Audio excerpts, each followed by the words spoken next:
Bonjour et bienvenue dans Point de vue. D'abord une réponse à Alexis Lacroix qui nous fait l'honneur d'être sur ce plateau. Il n'y a pas de révolution de palais. Guillaume Roquette reviendra vendredi. Ce n'est pas non plus le palais de la révolution, même si on s'honore d'avoir sur notre plateau Đorđe Kosmanović, qui est orateur national de la France Insoumise et qui n'est pas encore contributeur à Figaro Vox, mais il l'est à Figaro Live. Je dis pas le Figaro Vox parce qu'à côté de vous, il y a Anne-Sophie Le Tac, qui est, elle, contributrice à Figaro Vox. Et on s'honore de vous avoir sur Figaro Live ce soir. Vous êtes professeur de géopolitique.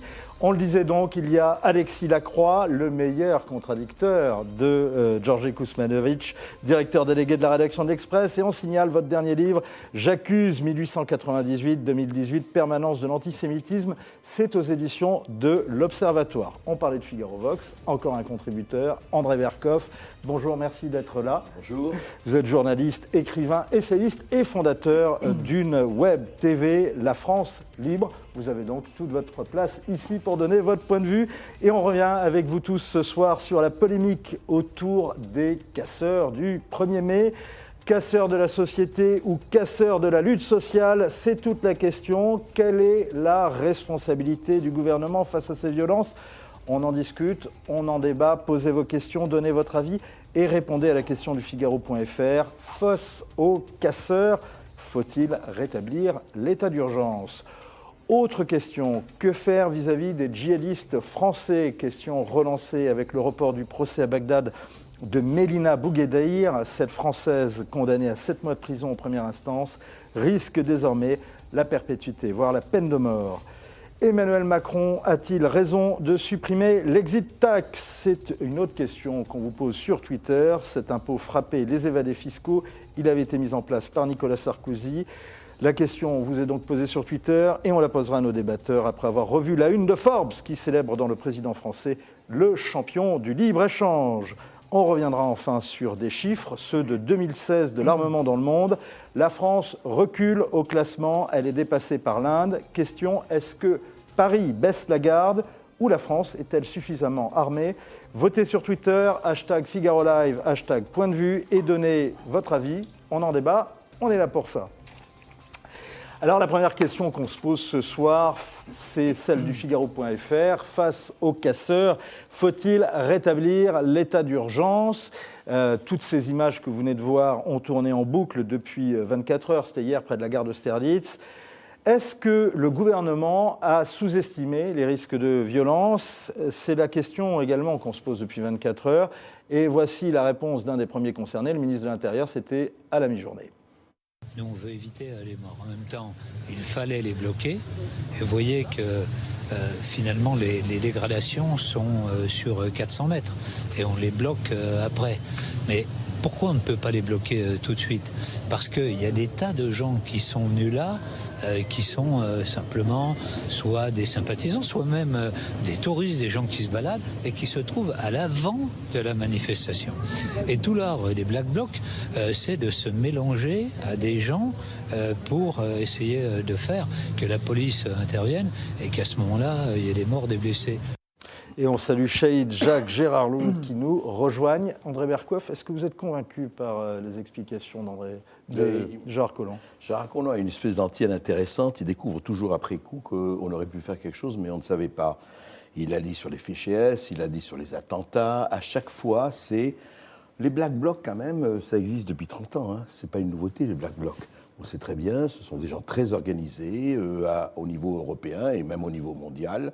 Ils savent très bien faire, ils sont contre l'ordre capitaliste, mondialiste. Après, moi, je ne fais pas de jugement de valeur, je constate qu'ils sont très organisés et ils sont là pour, effectivement, opérer des opérations, enfin, opérer des actions très violentes, etc., casser le McDo, l'État bourgeois, etc.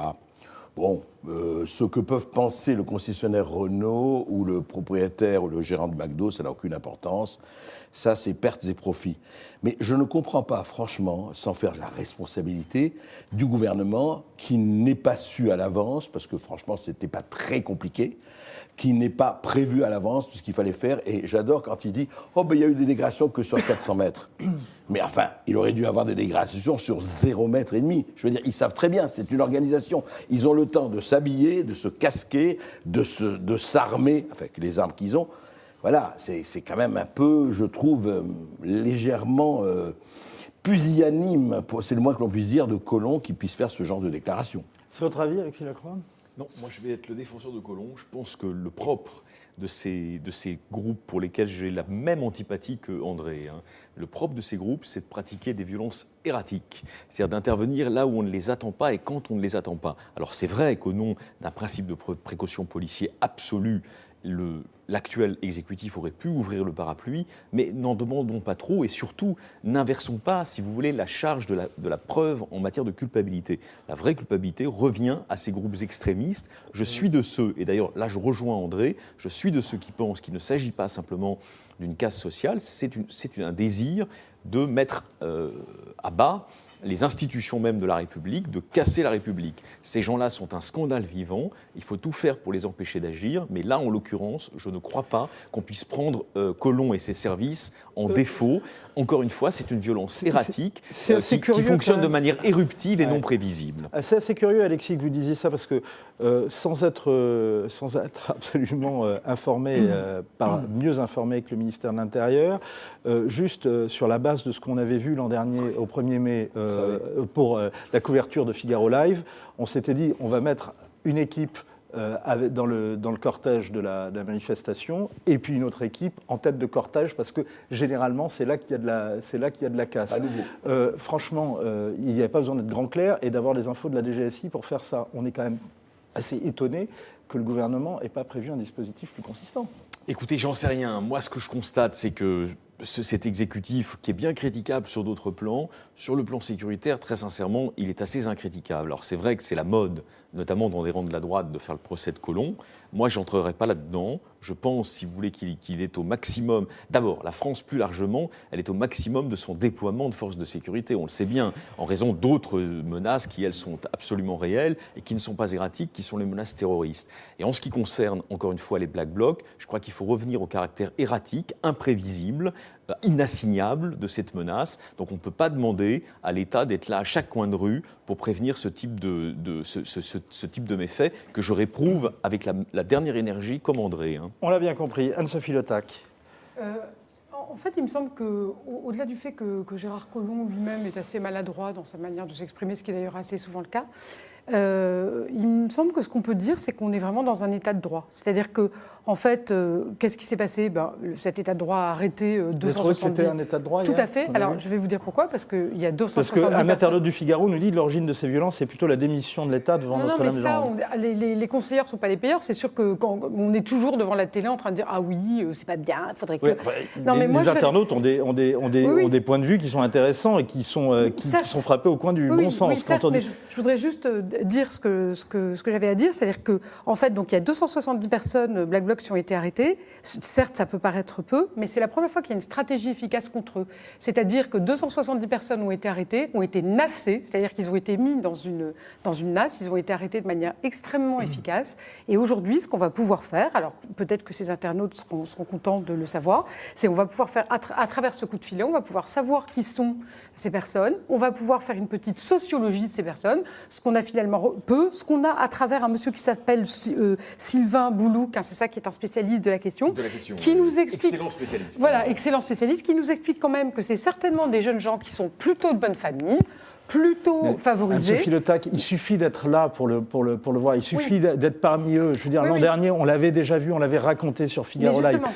Que les policiers attendent que la police, que les services de l'État attendent qu'il y ait autant de casses sur 400 mètres, et pardonnez-moi André Berkoff, moi je me mets à la place du concessionnaire Renault ou du responsable de McDo, franchement... Alors attendez, je peux juste terminer ma réponse, je suis d'accord avec vous, bien sûr, quand on regarde ça fait cher de les types de sociologie. Voilà, on peut avoir l'impression qu'effectivement, personne n'est là. C'est peut-être plus compliqué sur le terrain. Vous avez entendu Michel Delpech, qui est quand même un grand préfet, c'est pas quand même n'importe qui avait une explication relativement convaincante. Moi, je suis pas non plus spécialiste de la guérilla de rue. Alors, ce que je voulais juste dire, c'est que effectivement, ce qui est très frappant, c'est qu'on est on est dans un théâtre où tout le monde joue son rôle. Alors, on a les Black Blocs qui la jouent autonome de Berlin des années 80. Je ne minimise pas du tout, je pense que c'est extrêmement grave. D'ailleurs, ils sont autonomes, c'est-à-dire qu'effectivement, ils ne sont pas repérables par Voilà, avance. Et ce que dit Boulouk, non mais il a raison, ce que dit Sylvain Boulouk dans ses études qui sont passionnantes, c'est qu'il recrute à tour de bras en ce moment. Exactement. Donc on ne connaît pas tous les militants. On ne peut pas prévoir en amont, puisqu'on ne les connaît pas. En plus, il y a un côté très excitant d'être Black Bloc. Je pense qu'il y a quelque chose qui est... Alors, il se la joue, donc ça, je dis se la jouer parce que c'est vraiment ça. Jean-Luc Mélenchon, qui répond que c'est l'extrême droite, se la joue, lui, en revanche, années 70, en Italie, avec la démocratie chrétienne, qui fait de la stratégie de l'attention et qui envoie des militants d'extrême droite. Voilà. Mais c'est quand même un peu ce qu'il a dit. C'est-à-dire qu'on a l'impression tout le monde se la joue quelque chose. Alors, il y a 68, il y a 69, puisqu'il y a eu la Piazza Fontana, où il y a eu cet attentat qui avait fait beaucoup de morts. On va revenir à 2018, voilà. Anne-Sophie Le Tac. Et je voudrais quand même avoir sur l'histoire justement de Jean-Luc Mélenchon, puisque Georgi Kousmanevic est là, avoir un peu votre... Il a dérapé quand même, Jean-Luc Mélenchon. Mais comme il l'a dit ce matin chez votre collègue... on les connaît quand même, les Bad Blocs. Les actions de ces groupes ultra-violents, nous les condamnons. Ouais. Et dites-vous à qui ils nuisent. Est-ce qu'ils ont plus nuit à la magnifique manifestation du 1er mai qui était parfaitement organisée ou à l'État? Vous exagérez un petit peu. D'accord, Georges, mais pourquoi n'avoir pas dit tout de suite ça? Pourquoi n'avoir pas reconnu et avoir porté sur l'extrême droite? Parce que Jean-Luc Mélenchon était dans le train, comme il l'a dit, et si vous regardez mes tweets, j'étais sur place, et quand vous parlez, je suis entièrement d'accord avec M. Berkoff, il y a un vrai problème. Comme vous le savez, une manifestation, ça ne se fait pas à 14h le démarrage, ça s'installe pendant 2 ou 3 heures. Et pendant 2 ou 3 heures, nous les avons vus arriver par petites bandes de 10, cagoulés, masqués, avec des casques, avec des battes, se distribuant des cailloux. Vous savez très bien qu'il y a là les anciens RG, qu'il y a des policiers avec des brassards, d'autres sans brassards. Vous êtes sûr de ça? Mais on a les images. On a les images, et d'autant plus que de gens cagoulés. Mais est-ce que vous êtes sûr que c'est des gens des RG? Non, mais oui. Ils se sont rassemblés sur le pont, tout le monde l'a vu. On les a laissés se rassembler et on les a laissés. C'est ce que vous dites, ça. Des flics se sont déguisés pour pouvoir. Non, je n'ai pas dit que les flics se sont déguisés il y a des flics en civil qui regardent comment les choses se passent. C'est normal dans une manifestation. À l'époque, ça s'appelait les RG. Et là, on les a laissés. Et encore une fois, nous n'attaquons pas les policiers. Donc, les policiers obéissent aux ordres qu'ils reçoivent de la préfecture de police, eux-mêmes reçus de la place Beauvau par M. Collomb. Et nous accusons M. Collomb. Parce que là, il y a réellement un problème. Tout le monde était parfaitement informé. Ce sont les syndicats CGT Police, mais aussi Alliance, qu'on ne peut pas suspecter de je ne sais quelle connivence avec ces gens-là, qui ont dit, depuis plusieurs jours, on est alerté, on sait qu'ils se regroupent venant d'Italie, d'Allemagne, et le dispositif était un peu léger. D'extrême droite. Attendez, et ça rappelle ce qui s'est passé au moment de la loi travail, sur la loi El Khomri, quand les mêmes avaient attaqué l'hôpital Necker. C'était inadmissible. Ils s'étaient rassemblés de la même manière, en avant du cortège, d'un énorme cortège militant et syndical. Ils ont été emmenés de Port-Royal jusqu'à la Seine par les policiers qui n'en pouvaient plus. Moi, je parlais avec les policiers, là aussi on a des photos, des images, des vidéos, qui étaient gazés parce qu'ils traînaient ce cortège de fils à papa. Vous avez tout à fait raison, la sociologie de ces gens, ce sont des fils à papa qui pas tous, mais ils sont bien représentés quand même dedans. Ce sont des gens qui se font plaisir, qui détournent une manifestation. Et je souhaite rappeler ici, pour la France Insoumise, que le 23 septembre, et c'est suffisamment rare pour le signaler, la préfecture de police a sorti un communiqué félicitant le service d'ordre de la France Insoumise pour le calme de la manifestation, alors qu'au bout, nous avons été attaqués par 100 d'entre eux, qu'il a fallu maîtriser sans dénaturer le rassemblement. Vous êtes en train de nous dire qu'il n'y aura pas ça samedi dans la manif de la France Insoumise pour faire la fête à Macron. Le vivre ensemble... Nous avons dérouté la manifestation, nous avons évité que les manifestants se soient gazés. Mais encore une fois, ces choses se répètent. C'était là le 1er mai avant, l'année dernière, et il faut que Collomb... Le service d'ordre. Je donne la parole aux internautes. Juste, pardonnez-moi, le vivre ensemble ne fonctionne pas avec ces barbares qui arrivent en masse, dit Serge sur Facebook. Trop de manifs tuent les manifs, nous dit Lo sur lefigaro.fr. Les syndicats sont faibles, donc deviennent dangereux. Sophie sur Facebook nous dit l'État est coupable de ne pas avoir anticipé malgré la note qu'il avait reçue. Il était prévenu. Laxisme quand il s'agit de l'extrême gauche, mais intraitable lorsqu'il s'agit de l'extrême droite. Benvrey nous dit sur le forum du Figaro que ce gouvernement parle moins et agisse. Hélas, je crois qu'ils ne soient plus tous plus aptes pour le théâtre que pour prévoir et agir, André Berkoff. Il faut dire 3 choses. D'abord, vous parlez de magnifique manifestation. Il faut quand même se dire qu'il y a un vrai problème, là aussi, syndical. ils étaient en ordre plus que dispersé. Il y avait des syndicats qui étaient dans un cinéma en train de regarder un film, d'autres qui avaient refusé. à la manifestation. Oui, Qui mais était calme et attendez. ordonné. Non, mais attendez. Vous Non, mais avez c'est bien important de dire parlé, qu'il ne était calme et retombez pas dans ordonné. la langue de bois. Non, mais je vous dis Non, mais gentiment. les autres étaient calmes et ordonnés, vous êtes bien Oui. d'accord. Bon, ça Totalement n'a rien à d'accord. voir avec nous. Rien. Ni Je avec suis- les syndicalistes. Je suis tout à Ah, fait c'est d'accord très avec vous. Ben, on est d'accord sur ce qu'on a dit au départ. Mais là, pour revenir à Jean-Luc Mélenchon. Jean-Luc Mélenchon, je vais vous dire, et c'est un type intelligent, c'est un type qui a beaucoup de qualités, mais c'est quand même quelque part le Louis de Funès de la phrase courte. Quand il ne sait pas qui c'est. Non mais pardon, l'histoire de dire ça ne peut être que des banques d'extrême droite, encore cornaqué par son chaouche chez Gérard Miller, et il dit ça ne peut être que des banques d'extrême droite qui cassent. La gauche, par vertu, par essence, Pas est du tout. vertueuse. C'est mais parce si. que ça nous nuit tellement, et c'est tellement absurde, mais tellement violent, que ça ne peut pas venir de nos rangs. Et d'ailleurs, Mais- ça c'est Mais bien pas du vu. Forum, monsieur, d'une mais- autre extrême Non mais gauche. monsieur, Mais vous non, avez... c'est pas une extrême gauche, Non, ce sont mais des- non, ce non, sont- non. Mais ce monsieur, sont même ils pas en de ont vrais rien à anarchistes. faire que ça vous nuise à vous. Eux, ils s'en Eh bien, foutent de ça. bien On est bien d'accord. d'accord. Aucun- Eux, qui ça vous nuise à vous, on est bien d'accord. Vous êtes pour quelque chose d'arrangé, d'organisé, et eux sont pour, excusez-moi l'expression, foutre le bordel et casser. C'est ce qui bordel, les intéresse exactement. parce qu'il faut casser le système. Ils sont pour la cassure du système. Ils sont venus là, mais moi je rejoins quand même. Mais pas du tout. Ça, C'est- ils viennent quoi pas pour casser le système. C'est comme Cameron. Vous savez que Cameron, le Premier ouais. ministre britannique de Ouais. droite, Ouais. il était dans sa jeunesse dans un club qui existe toujours pour les fils de la haute société. Sauf qu'en Grande-Bretagne, il s'habille bien en dandy et il casse tout, il ravage tout il faisait ça avec l'ancien un maire, bar, mais dans ça a un rien à bar. voir. Mais c'est la méta d'esprit. Et c'est pour ça que c'est pas étonnant que ce soit des fils à papa. C'est des gens qui ne veulent pas s'attaquer au pouvoir d'État. mais il y Et a une pas bonne que partie ça, d'entre il y a eux pas finiront exactement procureur de ce la que je veux République. Il n'y a je peux pas dire un que mot, ça. si je peux dire un mot, oui, je crois qu'effectivement il y a un phénomène commun, c'est une forme de hooliganisme, mais ne sous-estimez pas tout de même, Georges, la dimension idéologique. Il se trouve, et là je suis d'accord avec vous, qu'il y avait une geste républicaine dans cette belle manifestation syndicale, mais effectivement l'objectif de ces gens-là, que vous le vouliez ou non, ils sont classés à l'extrême gauche, c'est comme ça.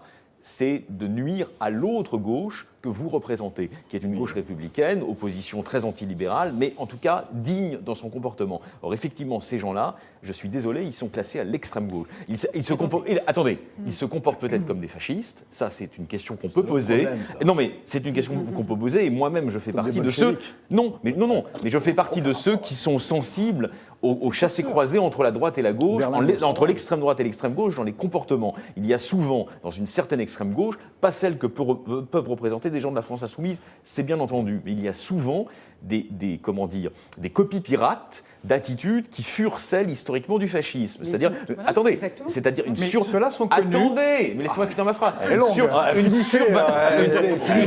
Parce que sinon, Il y a souvent une survalorisation de la violence physique qui effectivement est un territoire commun avec une certaine extrême droite. Ça c'est vrai. Mais pour autant, Mais il ça faut... a toujours existé, ça. a rien à Attendez, voir. mais pour autant, il faut savoir désigner l'ennemi. Et ce jour-là, votre ennemi, ça n'était pas l'État bourgeois, ça n'était pas ça n'était pas l'orléanisme macronien. Non, c'était une certaine extrême gauche qui a pris à l'extrême droite son goût de la violence. C'est ce que nous avons Voilà. dit, et d'autant plus que ce sont des gens. Donc c'est ça que vous avez l'extrême dit. droite peut prendre à l'extrême gauche Mais non, mais il y pour a la une- violence. Non, mais ce n'est pas ce que vous avez dit dans un premier temps. Il existe une extrême gauche Non, mais antisyndicaliste. Il faut l'extrême faire un droite petit peu hier, faut un peu faire de l'histoire. Enfin, il y a une extrême gauche totalement antisyndicaliste. Absolument. Je ne veux pas faire de parallèle avec le pour le nazisme green de machine. gauche parce que Et ça pour le serait green déplaisant. machine. Mais c'est vrai qu'il y a tout un. Et puis il y en a qui font des comparaisons Pardon, avec, la prise de la Bastille. C'est comparer quelques ultra-violents zozos qui veulent casser Non, mais ça, c'est deux n'importe boutiques quoi. avec les Moi, révolutionnaires des faubourgs de la Bastille. Franchement, de la Bastille, je voudrais quand même parler, puisqu'on va faire de la commémoration, ça me tue, ça. On a évité mai 68 aujourd'hui dans les attendez, sommaires, parce non, qu'on en mais- a pour 30 jours. Non, mais ne l'évitez pas pour une raison extrêmement Mais simple. on l'évitera pas, André. Il y a, je vous rassure. non, D'ailleurs, il y a des vous personnes... renvoie à tous les dossiers qui ont mais été faits sur attendez, Figaro.fr. il y a des gens, je veux dire, quand vous parlez de la France insoumise, il y a un certain nombre de gens, il y a des gens qui se situent dans le système, même s'ils veulent le changer complètement, enfin le système, j'aime pas ce mot, le système, disons, dans une certaine société, conception de la société. Il y a des gens qui n'en veulent radicalement pas, qui veulent éradiquer cette société. Et quand je emploie le mot éradiquer, ils veulent le dire à dessein. Ce sont des gens qui existaient en 68, Oui, ce que disait déjà, Cohn-Bendit, qui ont la des gens machine qui a cassé la existaient à société. l'époque, et ils ne voulaient pas de ça. Et très sincèrement, ils disaient cet ordre pourri, ce système pourri, il faut qu'on s'en débarrasse. Et brûler du flic. Hein, il faut se Et rappeler voilà, qu'il y a un brûlé bon du flic flic. est un flic mort. Vous vous souvenez de Kevin Philippi qui n'était pas Un bon flic est un un flic policier, mort. qui était un adjoint à la sécurité, dans la voiture duquel on a jeté, enfin des Black Blocs sont Bon, jetés en 2016 un cocktail Molotov. Des manifs contre Enfin, la c'était web, pas un comme on cocktail Molotov, c'était une fusée incendiaire, je crois. Enfin, peu importe, Voilà, il a failli être brûlé vif, il y a- ce garçon.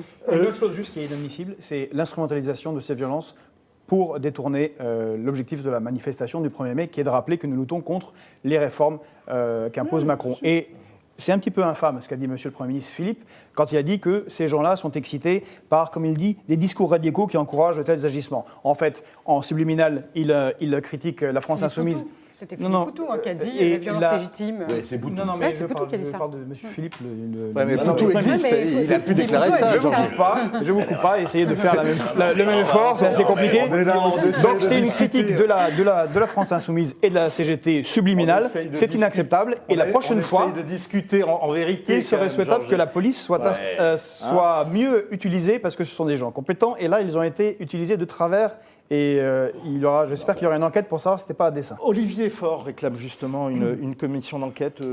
André Berkoff, c'est une bonne idée. La gauche accuse le gouvernement d'avoir laissé agir les casseurs pour discréditer le mouvement syndical. Je ne sais pas s'il faut aller là, on ne va pas rentrer dans le complotisme, c'est possible, c'est pas possible, j'en sais rien, je ne suis pas le gouvernement, donc je ne sais pas. Ce qu'il y a quand même quelque chose, moi je suis très frappé, enfin, on peut dire ce qu'on veut, les zadistes, prenons les zadistes de Notre-Dame-des-Landes. Il y a quand même un processus très bizarre. On envoie 3000 policiers, ou 2000 policiers, contre 50 zadistes. Je ne dis pas qu'ils ont raison. Encore une fois, je ne prends aucune position là-dessus, je m'en valeur, ce n'est pas le problème. Le problème, c'est que ou vous dites qu'il faut les déloger, et on les déloge. Et c'est ça aussi, l'état de droit. Ou vous dites qu'il ne faut pas les déloger, on attend 3 semaines, 4 semaines, etc. Il y a eu des choses assez incroyables. Et je ne dis pas que c'est voulu. Je dis que simplement, on dit, on va être très fort. Macron, en Australie, je vais être d'une fermeté exemplaire. Colomb, je vais être d'une fermeté exemplaire. Mais en fait, elle est où la fermeté? Excusez-moi, là, je vous rejoins. L'histoire des Black Blocs, elle est étonnante. Ils se sont préparés, on sait qui c'est. Vous l'avez dit vous-même l'année dernière, vous les aviez vus. C'est bis repetita placet. Et quand je dis bis repetita, ça s'est fait. Eh bien, on sait qui c'est. Et alors, on dit, ah non, et on attend, et on dit quand même Colomb, quand il me dit, ah mais sur 400 mètres, il n'y a eu que sur 400 mètres, mais c'est quoi? C'est 400 mètres de trop. Est-ce qu'il y a un État qui vraiment fait qu'il n'y a pas des débordements de ce genre, ou pas? Il est là le problème. Face aux casseurs, faut-il rétablir l'état d'urgence? C'est la question qui est posée par le Figaro.fr. Il y a 58% de oui. Rapide tour de table, vous, votre point de vue? Bien sûr que non. C'est une réaction panique d'une bourgeoisie en Lodène un peu affolée par... 58% des internautes du Figaro Mais oui, apprécieront ce que vous leur dites. Non, mais alors, on est là pour se dire la vérité. Je pense... Che Guevara, Non, écoutez-moi. non, je condamne le plus fermement du monde, je l'ai dit, ce recours à la violence d'une partie de l'extrême gauche que la France insoumise ne représente pas. Je suis contre toute forme de violence en démocratie. Je pense d'ailleurs de ce point de vue-là, comme Macron, que l'idée démocratique, l'éthos démocratique, exclut par principe la violence. Donc je ne peux pas être plus clair. Mais il ne faut pas exagérer. Quand Colomb dit, c'est peut-être malencontreux en termes de communication politique, mais quand il dit qu'il n'y a eu que 400 mètres disons, de devanture qui ont été bousillées, c'est vrai. C'est pas si vous voulez, ça n'a rien à voir avec la pagaille décrite par Milou en mai 68. Ça n'a absolument rien à voir. Donc que quelques bourgeois s'effraient de cela, je le comprends, mais qu'ils reviennent sur terre. L'état de droit en France fait respecter la loi, la police fait son travail et on est quand même globalement en sécurité. Alors on ne sait pas de quel côté sont les bourgeois ce soir, parce qu'ils en prennent quand même pour leur grade, entre les Black Blocs et... C'était pour provoquer un peu le débat. Georges Kousmanovic. Mais non, bien sûr, l'état d'urgence, ça n'a aucun sens. Et puis je rappelle qu'il y a une nouvelle loi antiterroriste qui a intégré un certain nombre de dispositions justement de l'état d'urgence, ce qui est une atteinte aux libertés. Le problème des Black Blocs, c'est qu'ils détournent des manifestations légitimes. D'ailleurs, ils ne font aucune action par eux-mêmes. Ce sont des parasites qui se greffent sur les manifestations. Et en dehors du bourgeois en Lodène qui a éventuellement eu peur, ce sont nos militants, les manifestants, des gens avec des enfants qui hier ont aussi pris les gaz, subissant le détournement de cette manifestation. Anne-Sophie Letec. Ben, je voudrais juste rectifier. Enfin, il existe quelques bourgeois qui ne sont pas des black blocs. Hein. C'est pas, je sais pas vraiment ce que je voulais dire tout à l'heure. Je pense pas que l'état d'urgence ait quoi que ce soit à voir avec ça. Il y a deux. Il n'y a aucun problème à être bourgeois, hein, surtout sur le Figaro. Donc, non, mais c'était plus nuancé, disons ce que.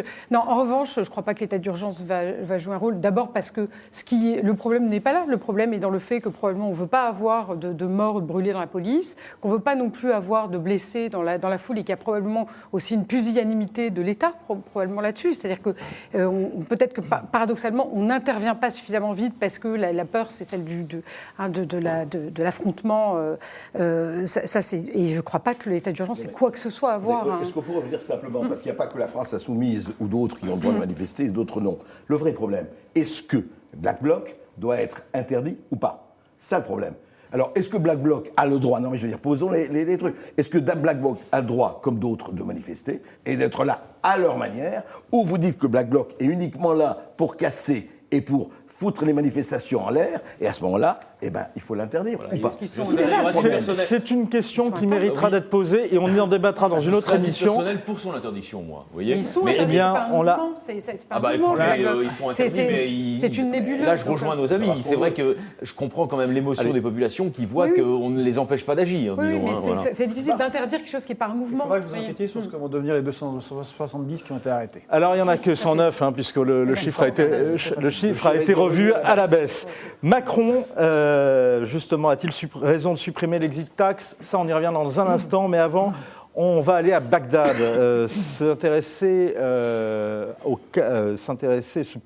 pencher sur le cas de Mélina Bouguédir, cette Française. Quand Alexis Lacroix et André Berkoff auront fini de discuter, parce qu'ils sont vraiment... on est complètement dissipés à côté. Pourtant, le sujet est sérieux. Mélina Bouguédir, donc, c'est cette Française qui a été condamnée en première instance à 7 ans de prison. C'était le 19 février dernier. Et elle est rejugée pour terrorisme. Elle a essuyé son mari, un Français converti à l'islam, appartenant au groupe dissous Forzan Alissa.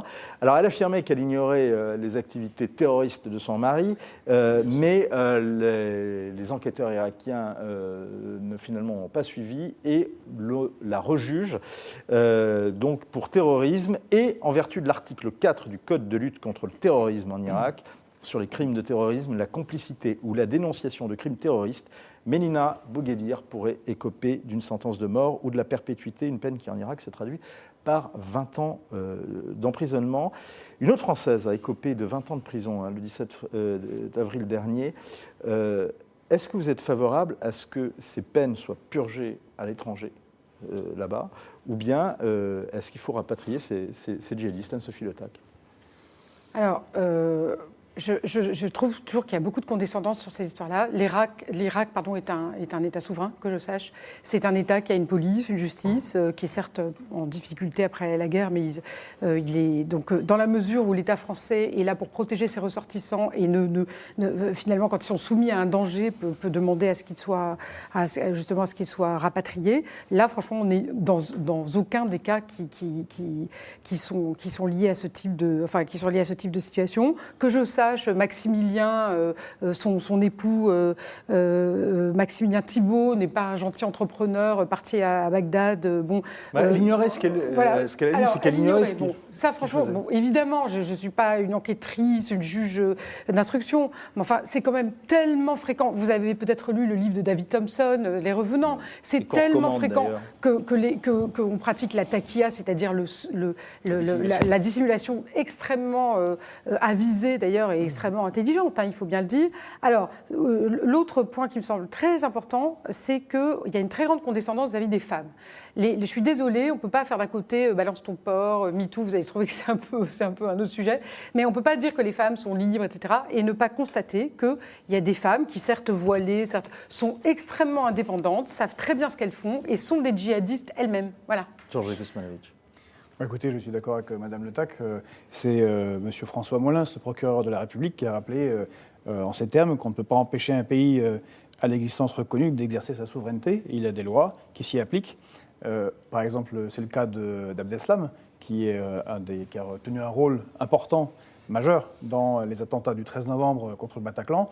Eh bien, d'abord, il a été jugé là où il était attrapé par les autorités belges, où il a été condamné à 20 ans de prison pour quelque chose de moins grave entre guillemets, par rapport puisque c'était la plus grande attaque qu'ait subie la France, mais pour la fusillade qui a eu lieu à Bruxelles. Il sera jugé après en France pour le Bataclan, mais ça s'applique. Et puis il faut rappeler pour l'Irak, quand même, c'est un pays qui, avec toutes les guerres qu'on y a fait, souffre le plus du terrorisme. À un moment, on avait des pics à 900 morts par mois. Si vous imaginez. Donc, bon, je les comprends, ils sont un petit peu sévères sur ceux qui les attrapent. Et voilà, quand on s'engage dans ce genre de combat, il faut en payer le prix des fois. Georges Kosmanovic, Lo nous dit sur Figaro.fr, quand on est djihadiste, on n'a plus de nationalité. Vous êtes d'accord ? Mais je crois que ce sont des gens qui, eux, ont reconnu un autre État, c'est l'État islamique. Donc mais néanmoins, le droit s'applique et on n'est pas, nous, des barbares. Donc, il y a d'abord le droit irakien qui s'applique. On ne peut pas empêcher qu'ils y fassent un procès. Si elle est condamnée à mort, eh bien, la France fera ce qu'elle fait dans ces cas-là. Il y aura une intervention du président demandant que ce soit commué pour respecter la législation française dans une peine à vie ou alors... Vous y êtes favorable à ça, à cette intercession ? Nous sommes contre la peine de mort. Donc, s'il a cette condamnation à mort, mais si elle est condamnée à perpétuité en Irak, eh bien, qu'elle purge la peine là où elle a commis les crimes. Alexis Lacroix. Je me rapproche beaucoup des positions qui viennent d'être développées par Georges et par Madame. Je pense qu'effectivement, la grandeur des États de droit, c'est de faire respecter le droit, y compris pour les personnes qui l'ont le plus dangereusement bafoué. Je n'ai, vous vous en doutez, pas la moindre mansuétude à l'égard des crimes commis par les djihadistes au nom de l'idéologie djihadiste, du takfirisme, mais je pense qu'effectivement, une démocratie s'honore de repousser toujours plus loin les limites de l'état de droit. Donc à ce titre, je suis assez d'accord avec ce qui a été dit.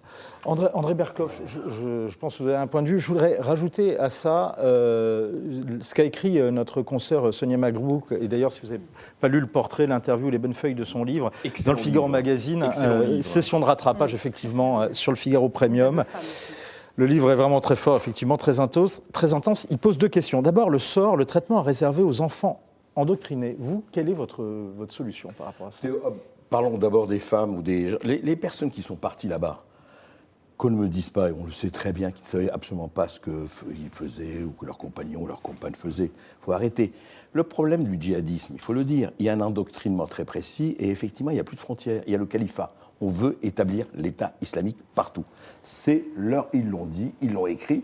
Ils sont, en tout cas, on peut leur dénier tous les mérites, sauf celui de la cohérence et de la franchise. C'est une internationale. Ils veulent, l'internationale de la terreur, de l'épouvante. Non, c'est par la terreur et par l'épouvante, on va établir le califat. C'est pas les Black Blocs, ça n'a rien à voir. C'est quelque chose de très précis qui a été écrit dans des millions de textes, je veux dire depuis des années, des dizaines d'années. Donc ils sont allés là-bas, ils ont déchiré leur passeport français ou leur carte, ils en ont rien à faire et comme vous le savez, il y a l'intelligence avec l'ennemi qui est condamnée dans l'état de droit. Il y a des textes. Alors moi, je ne pousserai pas la démocratie aussi loin, mais je comprends Alexis, je ne pousserai pas la démocratie aussi loin. Moi, je crois qu'effectivement, et je vous rejoins tout à fait, l'État irakien est un État de droit. Ils sont venus semer la mort là-bas. Eh bien, qu'ils soient jugés là-bas et condamnés là-bas. Je crois que c'est ça. Et puis, alors, je veux dire pour le cas des enfants, ce qui est terrible, mais terrible. Parce qu'on a vu tous des vidéos, en tout cas ceux qui n'en ont pas vu, où on prend des enfants de 4-5 ans, on leur apprend à égorger et à tuer. Alors, je ne dis pas que tous les enfants doivent être mis dans le même sac. Qu'est-ce qu'on fait par mais il y a rapport à un ça ? problème. Eh bien, il y a un vrai problème. Alors, il faut... Les enfants, on ne va pas les laisser crever là-bas, on va les répatrier, mais qu'est-ce qu'il y a comme rééducation à faire ? Les lionceaux du califat. Il y a un vrai Alors, problème, qu'est-ce qu'on fait on par appelle rapport à les ça, lionceaux par du rapport aux califat. lionceaux du califat ? Les enfants ne sont pas responsables des crimes de leurs parents, c'est une question de droit dans le monde C'est entier. sûr, c'est mineur. Je pensais à ces enfants, cette dame a 4 enfants, donc ils ont une vie assez terrible puisque leur père est mort au combat dans une cause absurde et leur mère risque de passer sa vie en prison en Irak. Absurde ou criminel ? Criminel et absurde, horrible et criminel. Mais ces enfants, 3 ont été rapatriés, il y en a un 4e qui est en cours de rapatriement. Seront accueillis par les services sociaux, sont placés et après il y a des psychologues. Il y a des psychologues spécialisés. La psychologie. Ça ne marche pas du tout. Oui, mais ces enfants, vous êtes d'accord, on respecte le droit. Oui, tout à fait. C'est Mais comme ça un peu marche comme pas. les black box en pire. Ce qui est terrible dans ce que pose Sonia Mabrouk, c'est qu'il y a un risque de sécurité qui est posé par les services de renseignement. Mais c'est pour ça. Non, mais en fait, il y a eu bien des cas, des exemples dans la Deuxième Guerre mondiale, avec des anciens SS, parfois des gens horribles, des gens qui sont revenus du djihadisme, qui ont, même adultes, ont été déradicalisés, qui eux-mêmes ont refait une vie il y a des manières de faire qui marchent. Sur certains, ça ne marchera pas, malheureusement.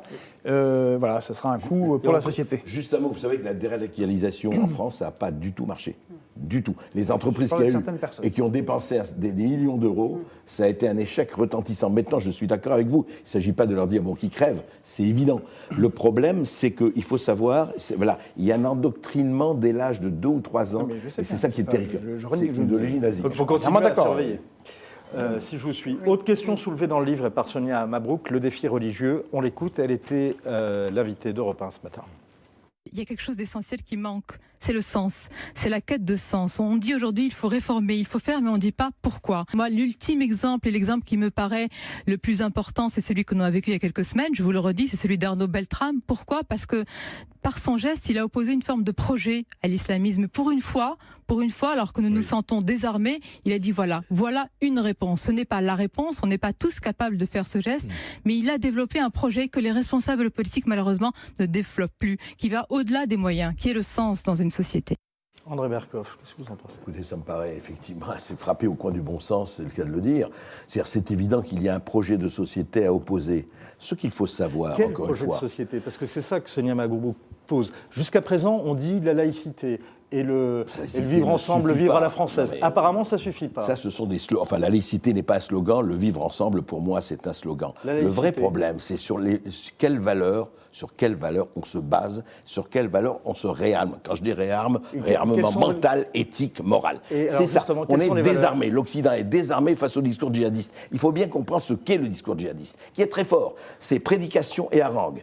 Harangue militaire, prédication religieuse. Ils sont très forts. Quand un jeune de 18-20 ans, il faut bien comprendre ça, c'est extraordinaire la littérature djihadiste, j'ai lu, c'est Bossuet. Non mais je veux dire, j'ai l'air d'aller très loin. Quand je dis c'est Bossuet, je m'explique. Ils disent, il faut apprendre, mourir pour la gloire, pour la plus grande gloire de Dieu, du califat et compagnie. Et un jeune qui ne sait pas où il est, t'as été dealer, t'as été ceci, t'as été cela, et ben on va te donner une cause magistrale, Alexis une Lacroix, cause comment on républicaine supérieure. Réponse à la question, vertigineuse que pose André, il a raison de la poser. Le djihadisme séduit, ça c'est vrai. Il offre un ersatz de signification dans une époque où il est difficile de donner de la signification à nos actes, sinon à nos existences. Mais je pense que la transcendance républicaine représente encore quelque chose. Il se trouve effectivement, et là je rejoins Qu'est-ce que vous appelez Sonia, la transcendance mais il y républicaine ? a une transcendance républicaine. Vous savez que Péguy, qui était un grand républicain, disait « La République, notre royaume de France ». C'est le royaume de France, la République. Et si nous ne sommes plus capables de transmettre l'amour de cette chose-là, qui est une chose à la fois charnelle et spirituelle, peut-être que nous laissons gagner du terrain à ceux qui sont les nouveaux cavaliers de l'Apocalypse et qui souhaitent effectivement que dès le plus jeune âge, les jeunes de nos banlieues apprennent le goût de la violence.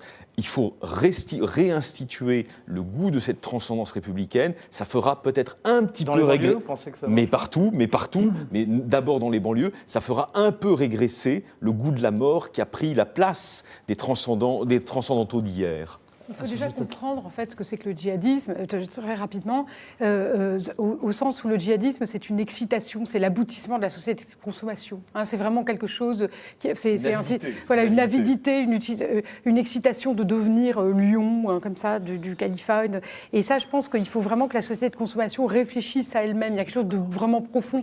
Alors, ça va vous paraître peut-être différent, mais j'étais très frappée du fait que derrière l'homme qui pleurait hier parce que sa boutique était détruite, il y avait 3 abrutis qui filmaient, qui regardaient, qui faisaient des photos comme ça. Il y avait des journalistes qui faisaient leur boulot, certes, mais il y avait une espèce d'indifférence.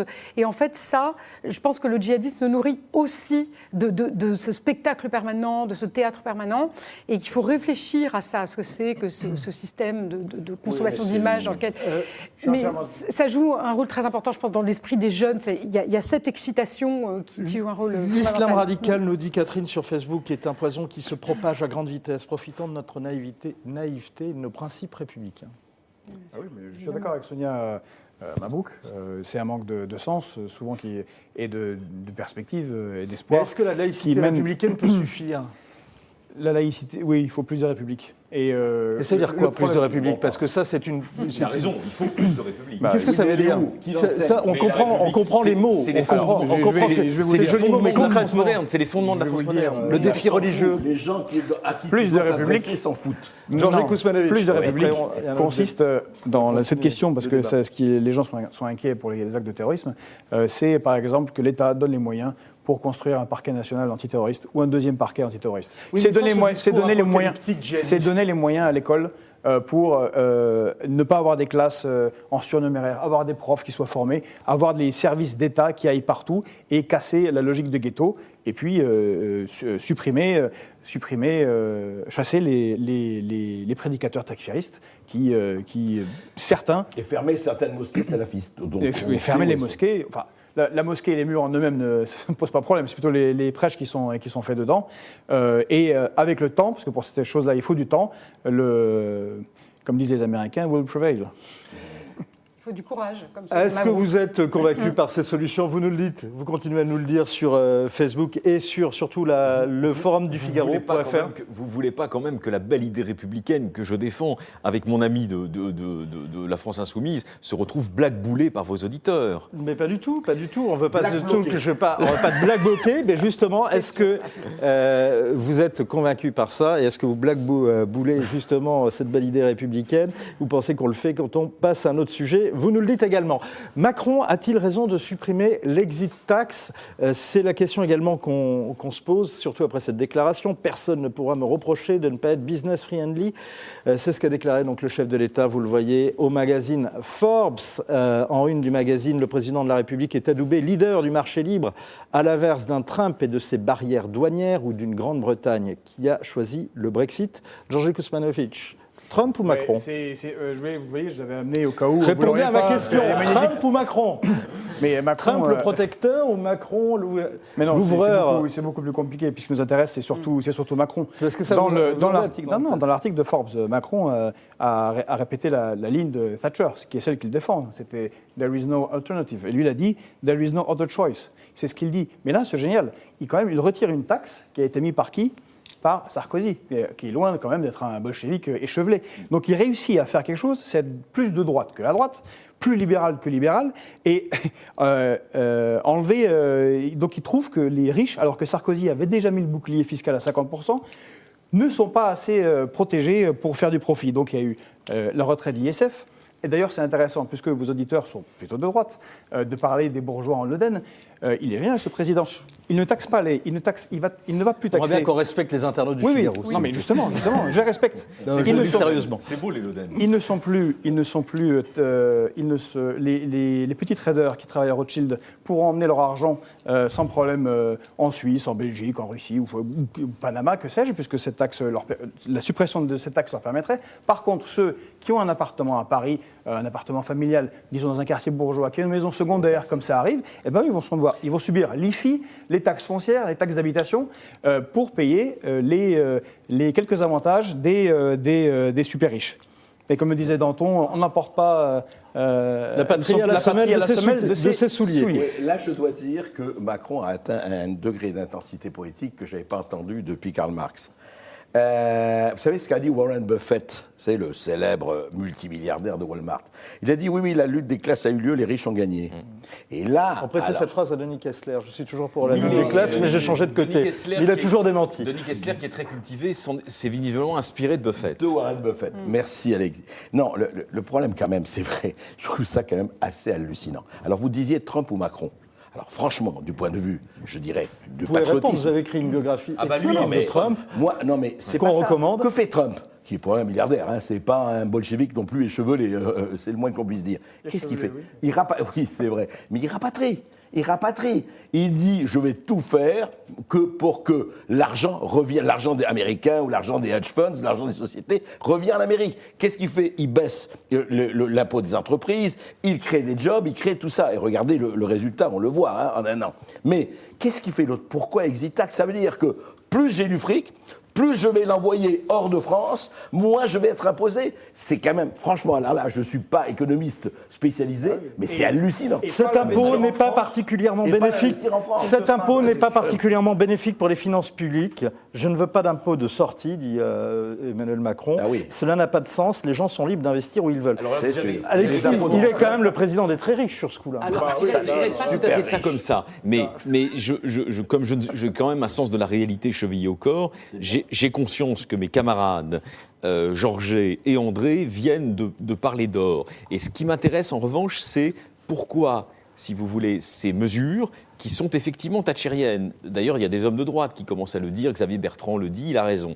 Pourquoi ces mesures qui sont d'inspiration thatchérienne et qui correspondent à une certaine vision de la mondialisation, hein, si elles avaient été prises par un Nicolas Sarkozy, je ne vous raconte pas ce qu'on aurait entendu. Partout, y compris dans la presse de droite. Et le fait qu'elles soient prises par Emmanuel Macron, et ça, c'est quand même effectivement à mettre au compte de son talent de prestidigitateur politique, ça passe comme une lettre à la poste dans la plupart des gazettes. C'est incroyable.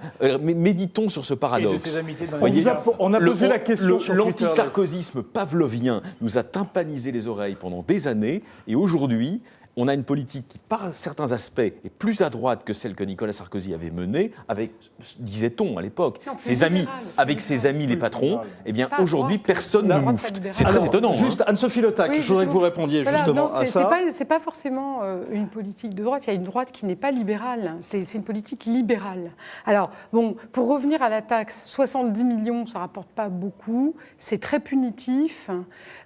C'est pas très efficace. Lui, effectivement, c'est un peu technocratique, hein, effectivement. Moi, au-delà de ça, ce que je dirais, c'est que, franchement, je suis frappée par le fait qu'on a quand même quelqu'un qui est là, qui est intronisé leader des free markets, mais il est leader, il est fort, très bien, ça fait du bien à la France. C'est-à-dire qu'avant, on avait quand même... je ne veux pas trop parler de François Hollande parce que j'ai un peu un contentieux, c'est assez pathétique. Le président des très riches, ça me semble totalement pathétique. Si j'avais François Hollande comme élève, je lui dirais très riche, que voulez-vous dire par là? Concept extrêmement flou. En tout cas, juste Anne-Sophie Le Tac, je dis à 63%, les tweetos qu'on a interrogés considèrent qu'il a tort de supprimer l'exit tax. Sûrement. Alors, ce que je veux dire... Rapidement, parce qu'il faudrait, rapidement. sur le dernier Je sujet, dirais- il ne nous reste plus que 3 minutes. Je Et dirais je voudrais juste qu'on vous pose une question. Je dirais juste une chose, c'est que je pense que M. Macron fait quelque chose de non pas contracyclique, mais il va contre une espèce d'antilibéralisme français. Son pari, c'est de tenter ce truc-là. Ça ne veut pas dire qu'il ait raison sur tout, ça ne veut pas dire qu'il soit ultralibéral, ça veut dire que lui, il se dit, il faut que je renverse la vapeur, et c'est ça qui va marcher. Et donc, je trouve Rapidement, qu'il est là depuis un an, on peut peut-être lui laisser... Les banques sont-elles à l'initiative de cette idée de suppression? le bénéfice du doute. C'est très drôle, pardon, juste un mot. Vous parlez de l'ultralibéralisme ou libéralisme. Enfin, l'État n'a jamais été aussi étatique qu'aujourd'hui. Ah ben, je suis tout à fait d'accord Il n'a avec jamais autant imposé, il n'a jamais autant créé des impôts. Et justement, c'est pour ça que je vous pose la dernière question, Non, mais je André suis d'accord, on peut en Berkoff. discuter, L'État a pour mission régalienne de défendre ses concitoyens. Alors, question, est-ce que la France baisse la garde ou est-elle suffisamment armée? C'est la question qu'on pose sur Twitter. C'est la question qu'on se pose en observant le classement 2016 du CIPRI, où on voit que la France rétrograde, passant de la 5e à la 6e position. Est-ce que c'est le signe d'un manque de vigilance? Écoutez, juste un mot. Alexis a parlé, il nous a sommé de choisir, pas sommé, entre l'antisarkozysme primaire et le macronisme primaire. Le problème, c'est que... Sur la défense? Non, je vais vous dire. Sur la défense, oui, non, c'est la colombisation des esprits. C'est Gérard Collomb. C'est-à-dire, oui, bon, on n'a plus besoin, bon, l'armée c'est bien, mais enfin, bon, si on peut faire des économies là-dessus, on ne fait pas des économies sur le reste, on fait des économies sur l'armée. Or, dans le monde où nous vivons, dans un pays comme la France, qui est quand même puissance atomique, Conseil de sécurité, etc., on ne pense qu'à une chose, c'est à diminuer alors que le monde n'a jamais été aussi ébulliant depuis pratiquement 50 ans. 1739 milliards de dollars de dépenses, c'est une hausse de 1,1% et ça va augmenter en 2018 selon notre consoeur Véronique Guillermard, qui cite dans le Figaro ce matin le fameux think tank suédois, le CIPRI. Georges Kosmanovic. Je vais tenter d'être précis, néanmoins rapide pour répondre à ces questions. D'abord, la vente d'armes n'est pas une chose neutre, il y a des questions d'éthique. En ce moment, nous vendons beaucoup d'armes à un pays, l'Arabie Saoudite, qui mène une guerre assez atroce au Yémen. On a un problème, c'est qu'on a une industrie de défense qui est orientée vers l'exportation et non pas vers l'armement en fonction des besoins de nos armées. Et donc, en plus, elle est très très hautement compatible. Donc, elle est extrêmement chère parce que l'OTAN, les États-Unis ont des matériels lourds qui demandent beaucoup de maintien. on est en plus totalement sous la domination des États-Unis. Je rappellerai l'affaire Mistral, c'est pour ça qu'on passe au 6e rang, vous allez voir. On passe au 6e rang à cause de l'affaire Mistral, qui n'a pas été vendue à la Russie, parce que ça ne plaisait pas aux États-Unis à ce moment-là, qui nous ont promis un petit chocolat, un contrat de 3,14 milliards, les 50 caracals avec les Polonais, qui se sont bien gossés de nous, au point où actuellement il y a un procès au niveau international qui est en cours, puisqu'ils ont décidé d'acheter les Black Hawk de Lockheed Martin. Et là, on voit le problème. Une marque américaine. Voilà. Philippe, nous, sur Twitter, nous dit l'intérêt d'avoir une armée, c'est que ça nous rend indépendants. Or, il n'y a plus la volonté de défendre ses frontières. Est-ce que c'est pas ça Mais aussi, le pour problème? certains, ce n'est pas notre cas. Nous, l'indépendance, c'est marqué comme numéro 1 dans notre, comme l'élément premier. Je vous pose dans pas une la politique question de savoir non, quelle est bien votre sûr. position, mais justement oui. sur ce que dit Philippe sur Oui, Twitter. et L'intérêt, c'est de défendre ses frontières. c'est l'intérêt de défendre ses frontières et donc d'avoir du matériel qui est adapté à nos armées. Mais encore une fois, le cas est intéressant. On a un allié que Macron est allé voir avec Trump, qui impose à tout le monde un truc qui ne vole pas. C'est une casserole. Excusez-moi, attendez. C'est une casserole volante. Attendez, excusez-moi, c'est une casserole volante de F-35. Alors qu'en France, nous faisons un avion qui est extraordinaire, que la Rafale, je pense, ça plaira aux gens qui sont ici, dont on bloque la vente systématiquement. Qui produit, qui est Systématiquement, la vente est bloquée par les États-Unis. Et dernière chose. Sur le Rafale, non. Dernière chose. Sur le Rafale, on a vendu Nexter aux Allemands, qu'on a bradé exactement comme Alstom. On ne fera plus de blindés en France, on ne fera plus les chaudières pour les réacteurs nucléaires des sous-marins à cause d'Alstom. Il ne faut pas s'étonner qu'on descende. Alors sur le Rafale, ceux qui juste un mot parce qu'on pas a l'industrie nationale. Sur le Rafale, Georges a évidemment entièrement raison. Le fait que la France recule à ce point, c'est tout à fait préoccupant. Le classement, puisque c'est quand même aussi le sujet de notre discussion, des 10 pays ayant les plus grosses dépenses militaires, le recul de la France à la 6e place signifie qu'il y a sous-estimation de la dangerosité du monde. Et là, je m'inscrirai un peu en faux contre Georges. Une armée, c'est pas fait seulement pour défendre nos frontières et nos intérêts. C'est fait aussi pour assurer, pour assurer la paix du monde, pour garder le souci du monde. L'armée française, elle a ceci de distinct, qu'elle est liée naturellement à un complexe militaro-industriel, dont je suis plutôt d'ailleurs partisan, mais qu'elle est liée aussi à des principes. Or, ces principes, les droits de l'homme notamment, on ne peut les défendre que si on est un État fort, avec une armée forte. De Villiers l'a rappelé dans son bouquin, c'était un livre adressé à la cécité macronienne, Servir. Je crois qu'au sommet de l'État, on devrait relire le livre du général de Villiers. Il montrait très bien le lien très étroit qui existe entre une nation démocratique qui défend les droits de l'homme et la puissance du complexe militaro-industriel. Tout cela se tient. On est dans le temps additionnel, mais Anne-Sophie Le Tech, professeure de géopolitique, a la parole pour conclure. C'est honneur aux dames. Merci. Alors, en fait, c'est quand même, ça intervient de manière assez malheureuse, parce que justement, il y a Florence Parly, il y a la loi de programmation militaire qui compte augmenter en 2019 de manière assez significative la part de PIB. Alors justement, le problème, c'est qu'on est face à 20 ans de déclassement de notre armée. C'est comme le Front populaire qui a commencé à réarmer, et ça faisait 20 ans qu'il y avait un déclassement. Bon. Donc on a une armée déclassée, un sentiment de faiblesse, des familles déprimées. Enfin, il y a plein de choses il y a un état déplorable de certains matériels.